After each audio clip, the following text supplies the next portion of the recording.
నా ఫ్రెండ్ ఒకడు బీటెక్ అయిపోతేనే పెళ్లి చేసేసుకున్నాడు. ఏరా మామ అంత తొందర అని, ఫ్యామిలీ స్టార్ట్ చేయాలనేది నా డ్రీమ్ రా, త్వరగా చేద్దామని అన్నాడు. నీకేం డ్రీములు లేవా అని అడిగిన. వానికి ఆ రోజు ఇచ్చిన ఆన్సర్ నాకు ఇంకా బాగా గుర్తుంది. పెళ్ళి చేసుకునే ముందు ఒక హీరోయిన్ అయినా ముద్దు పెట్టాలరా, అదే నా డ్రీమ్ అని. ఆల్ట్ బాలాజీ హీరోయిన్ అయినా ఓకే అని.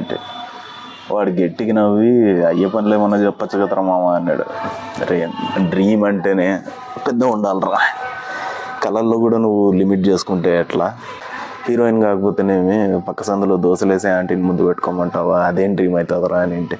వాడు సైలెంట్గా నవ్వు ఊరుకున్నాడు. ఆ నవ్వుకి అర్థము రీసెంట్గా అర్థమైంది. 10 ఏళ్ళు ఉన్నాను హైదరాబాద్లో, ఇది జరిగినాక రాకోరా గర్ల్ ఫ్రెండ్లు ఉన్నారు అర్థమైపోయింది.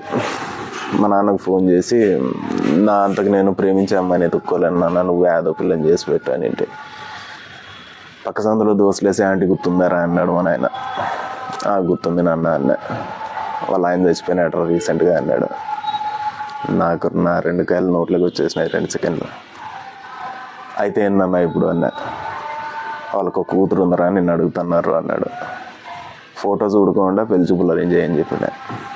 ఎందుకంటే ఆ 2 సెకండ్లోనే నాకు అర్థమైపోయింది మా మామగారు ఆ రోజు ఎందుకు నవ్వినాడు సైలెంట్గా.